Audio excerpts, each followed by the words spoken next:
Hello friends, my name is Nancy Sangani. So today we are learn about our topics. So our topic is spend your time well. So let's start. Time is limited. Sooner or later we all figure that out, and once we do, we start being more conscious of the way we spend our time.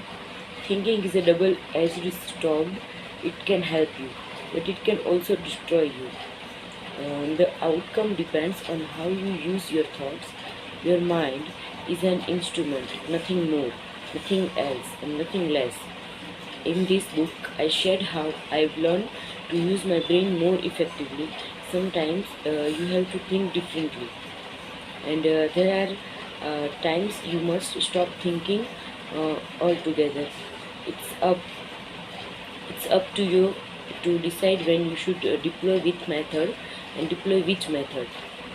But no matter what you do, don't spend too much time in thoughts, because that's first waste of life. At the end of the day, thinking by itself is useless without action. But like we talked about earlier, action follows thought. Effectively thoughts, effective actions. Uh, to to cal- to clarify what I mean, I would make a list. I have I have made a list of what I think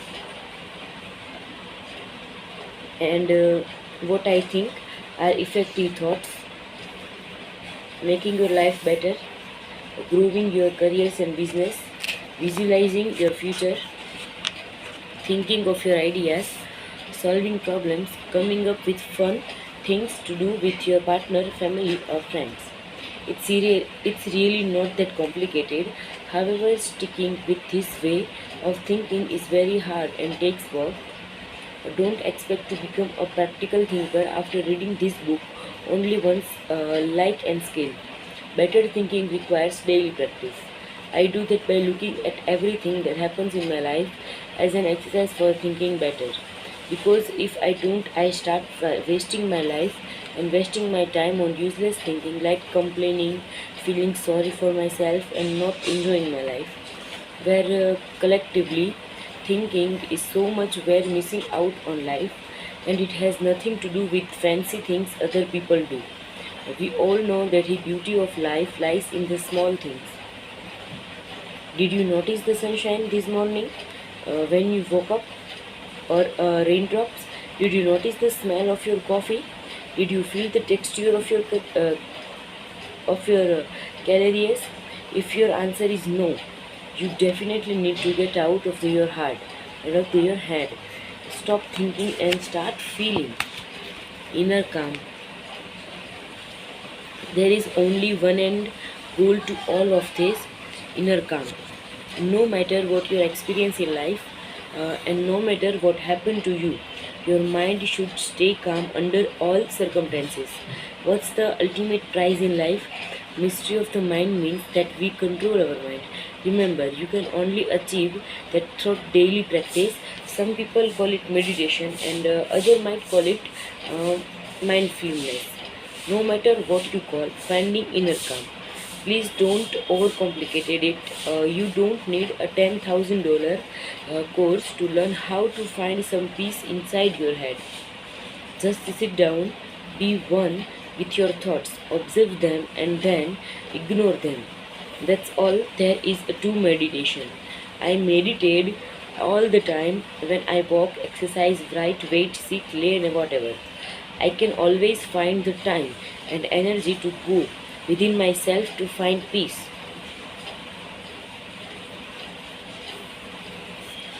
I don't need anything to do it. That's important to realize. I say it before, but it's so important that I'll say it again. You don't need a yoga mat, music, or teacher to help you control your thoughts. You can go within yourself to find calm anything you want. You also don't need a holiday, new shoes, or a drink. How do I know this? How control my mind, and I control my mind. I decided what it does. So can you think beyond yourself? Many of the ideas I shared in this book come from the philosophy of pragmatism. If you Google pragmatism, you will probably read that the philosophical movement was founded by Cornelius Sanders Peirce, a former a former professor at Johns Hopkins University. But if you look closer into the story behind the philosophy, you'll find that it was William James who actually credited Prices at the founder in 1898. Even though Charles Sanders was a well-respected academic during the 1980s. He had fallen from grace by the end of the 19th century. James and Pirates got to know each other during the 1916s when they were both students at the Lawrence Scientific School at Harvard. Um, Price Peirce, one considered as a prodigy of mathematics and logic, went on to become a professor at Johns Hopkins University, but he lost his position in 1884 due to a scandal involving his remarriage. It's truly a sad story. Uh, Price's first wife left him to 1875, and shortly after that he became involved with another woman while still being legally married. However, his divorce became final 8 years later. During those 8 years, he lived with a woman he was not married to. Appreciably, Simone Newcomb, who was Price's colleagues, told on him uh, consistently. He was led to go in what became a public scandal. Sadly, Price never found academic employment again and lived in poverty for years after he was fired. Bryce even lived and slept on the streets of New York City for years. No one helped him except for his old friend William James. After James overcame his depressions in 1917, he started building a body of work that, more than a century later, remains relevant. James became a Harvard professor and an academic celebrity due to the publication of his book, Principle of Psychology, a book that took him 12 years to write and was published in 1980. In 1890, in contrast to his friend, James' career was on the rise of years, and out of nowhere, in 1898, William James credited the principle of pragmatism to the forgotten Charles Sanders Price in a lecture called Philosophical Connection and Practical Result. Pragmatism means that one must look at the practical value of ideas. James believed scientists wasted their time on abstract ideas and theories that had to impact on people's lives. Would you change the way you lived if a scientist provided how to each were created? Lewis Mended, author of Pragmatism, a reader, says of this principle of pragmatism that there can never hope to absolute proof of anything.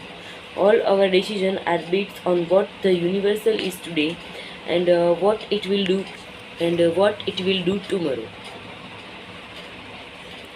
Regardless of what people think of pragmatism, one thing is sure: William James did a favor to Price by crediting the philosophy to him, uh, s- uh, and that is exactly what makes James great. He didn't strive to take credit for something that we created, because without James' action and promotion of pragmatism, the psychology wouldn't exist, and prices wouldn't be forgotten. By that act, James did something meaningful. He helped a friend. Uh, Priest gained some respect and even wrote several papers in these last years. And from all the wisdom of James, that's the most important thing I will learn.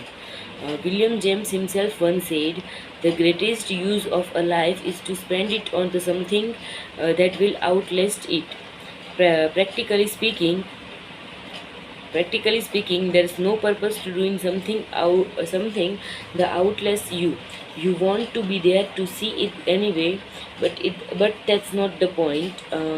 If we live our lives every day with that idea in mind, that we should strive and that we should strive for doing creating useful things that matter to others, we end up spending our time on things that actually make a difference.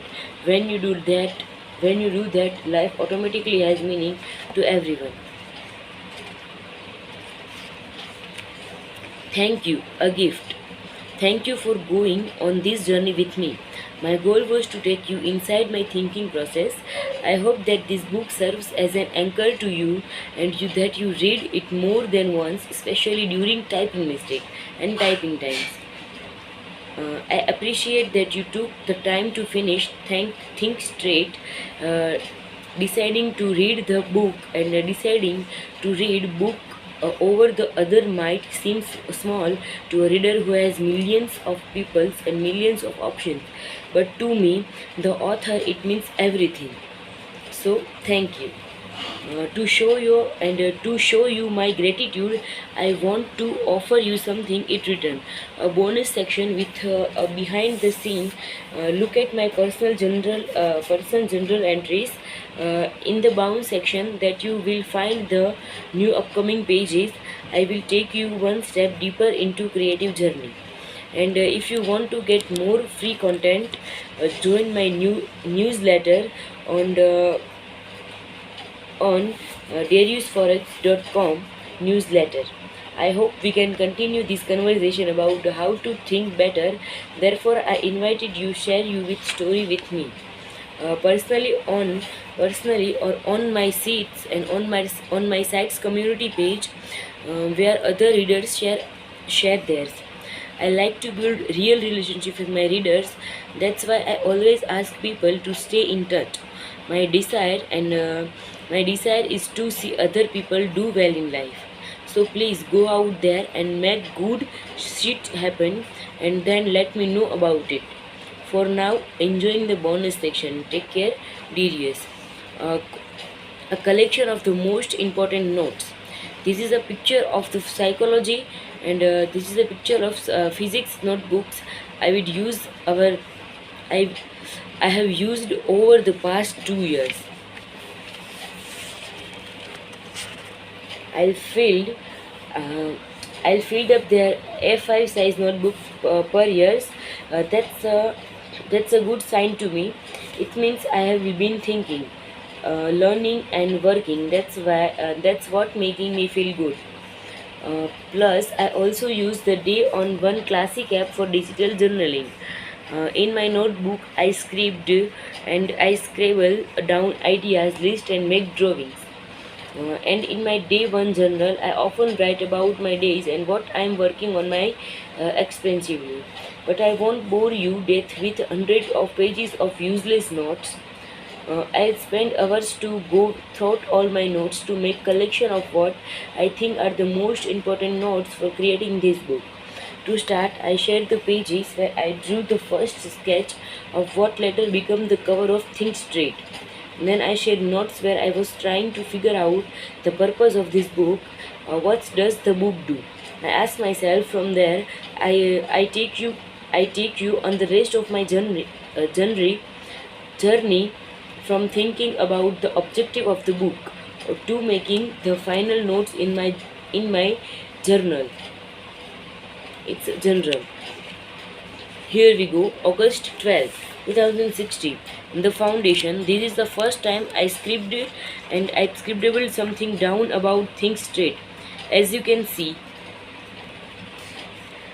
I refer to the book as Art of Practically, or AOP book. I'm now looking back at this note more than a year later. Of course, I can't remember what I exactly wrote or drew that day, so I like you. I'm seeing this note for the first time. At least that's how in, and at least that house it feels like. It's interesting to see that I immediately started drawing the landing page for the book. That's where I start every project these days. I always think about how I want to communicate with my books, product, service, or project to the audience. In this case, the readers, the reader. I don't know what all these drawings mean. To be honest, the only things I still remember is the chaos. It's the CHAOS drawing you see on the right page. I wanted to position the book as an answer to the chaos that we experience in our mind. It's September 9, 2016. Getting clarity. With these notes, I'm trying to get clarity on what the book does. I always like to think in step. That's what you see on the left. One thing leads to another. My thinking pattern on the above page is as follows. We lived in we live we live an attentional economy that result in information overload, and that's very disgusting. Plus all these messages stress our brain a lot, and because our brain is folded, we lose clarity. Ultimately, we lose our ability to solve problems effectively, and we lose the ability to make smarter decisions and results. Creativity suffers, we make more mistakes when get depressed, etc. Once I had a clear picture of the problem, I moved to what AOP does. It's a system that filters unnecessary information and helps you to have clarity on what matters. That's how I started formulating the problems that I wanted to solve this book. During the next months, I changed the value prepositions several times, but the final objective of the book is still close to what I initially thought of. Think straight. That helps you to take control of your mind. Now December 6, 2016, self-talk. I also like to journal on my computer or smartphones. Above you find a screenshot from day on classes. As you can see, my digital generalizing style is a lot different.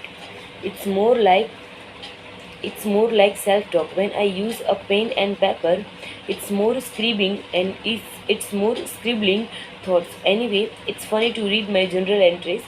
I still haven't done anything worthwhile on YouTube, and I'm not active to LinkedIn anymore. I did I did start a postcard, and I did start a postcard. Thought also my worries about newsletter sign up were completely unnecessary. Once I finished my first book, Win Your Inner Battles, I started focusing on my blogging again, and that resulted in growth again. You see, things change all the time, and this journal entry proves that. There's nothing wrong with changing your mind about this. For example, I changed my mind about YouTube and LinkedIn later on. I never get why people want to say consistent, even thought they found out there are better opportunities for them. That's important to realize. But the main reason I'm showing this general entry is to demonstrate how easy I thought it would be write this book. Nearly a year ago, I thought I could finish my book after reading a book of pragmatism. The book I'm referring is to Pragmatism, Readers by Lois Mandant, a great book of this psychology, and I recommended reading it if you want to dig deeper into the topic of pragmatism thinking. It's collection of essay from pragmatism philosopher.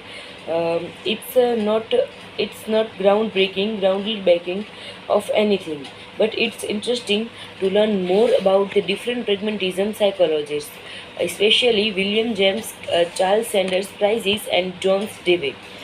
Back to the finishing the book, that turned out to be more difficult than I thought. It took me another 11 months to finish things straight.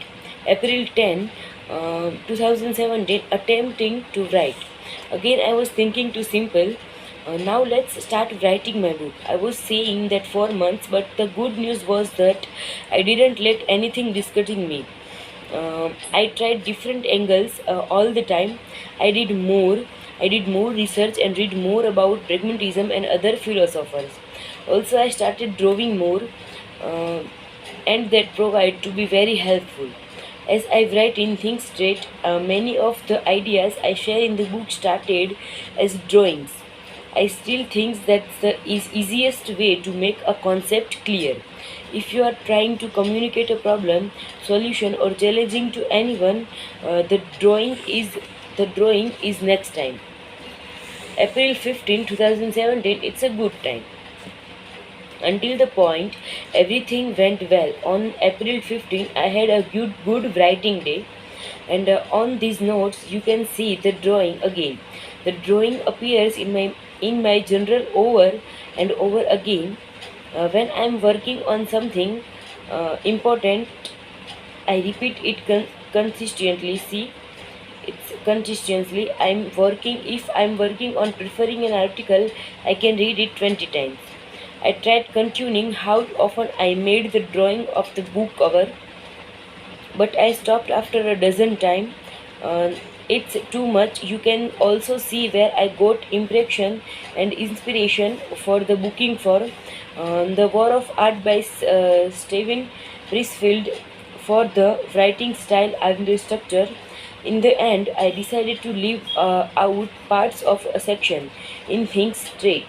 I didn't think it added anything to my book. I see Think Straight more like to book where ideas are unfilled without different parts.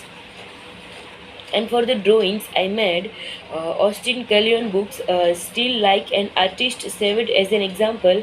I did what Austin recommended, steal ideas, but make them you own by giving it special sauce. Now keep in mind that everything went well until this point. Let's move to the next entry.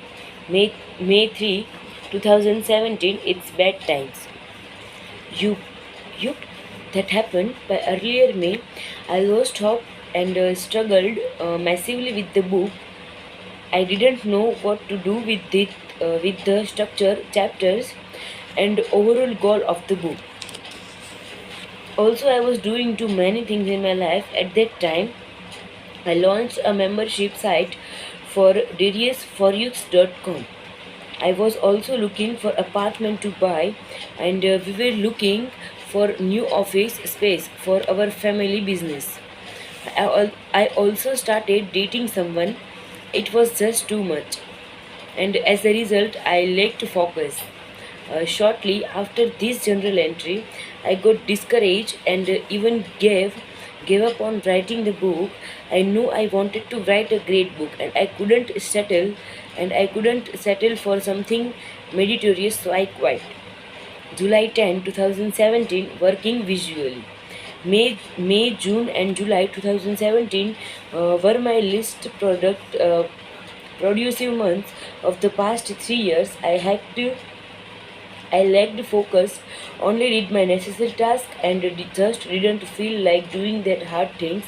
I reflected on the period, and I don't know exactly why I was so unproductive. Here are a few reasons. Uh,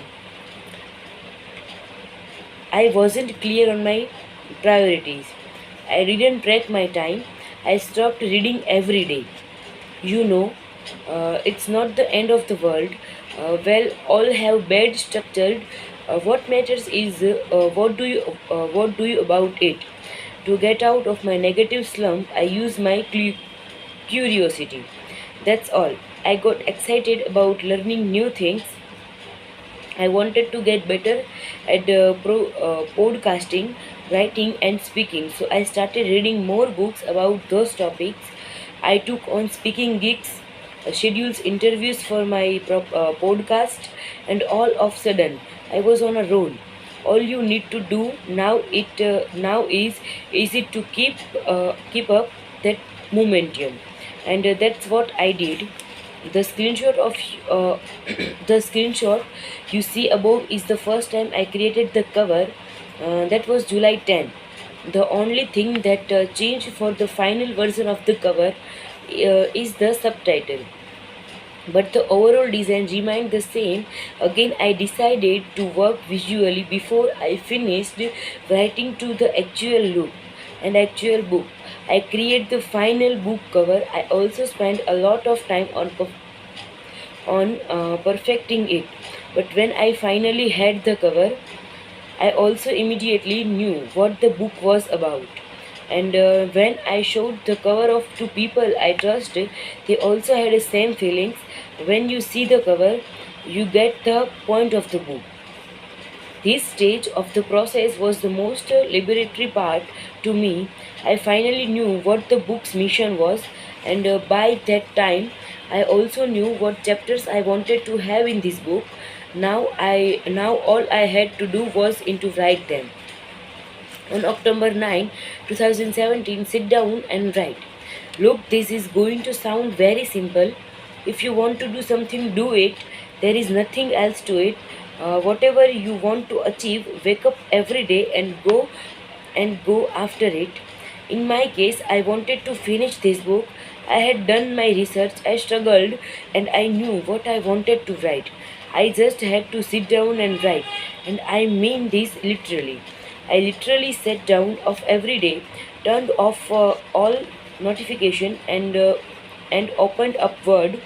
I would just stare at the screen and focus myself to write. Don't think, do. Further reading, pragmatism, like William James, Charles Sanders Peirce, and John Dewey, didn't view themselves as psychologists and philosophers.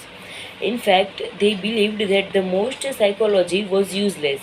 Uh, Even thought we might call them philosopher today. They had other professions. Throughout history, pragmatism thinkers had occupation like judge, educators, politicians, and poets. Instead of talking endlessly about which philosophy, which psychology is best, they used to the ideas of pragmatism to live a better life. And to live a good life, you don't need endless study of psychology. Instead, we must act. That's why I kept the further reading of this book short. If you want to read more about pragmatism thinking, I recommend reading William James' works. He is by far my favorite pragmatism thinker. The, the biography of James by Ralph Barton is also a great view inside his practical mind and contain his journal entries. If you just want to read one book on pragmatism in general, I recommended Lewis Mendon. I recommended Menan's book, which contains several important texts from the most important pragmatism's philosophers in this book. Uh, in this book, Menand also shares as an insightful introduction that reveals more about the core ideas of pragmatism. Enjoy. Pragmatism and other writings by William James, The Thought and Characters of William by Ralph Waldo Perry, Pragmatism, Readers by Lucis Menand. Thank you.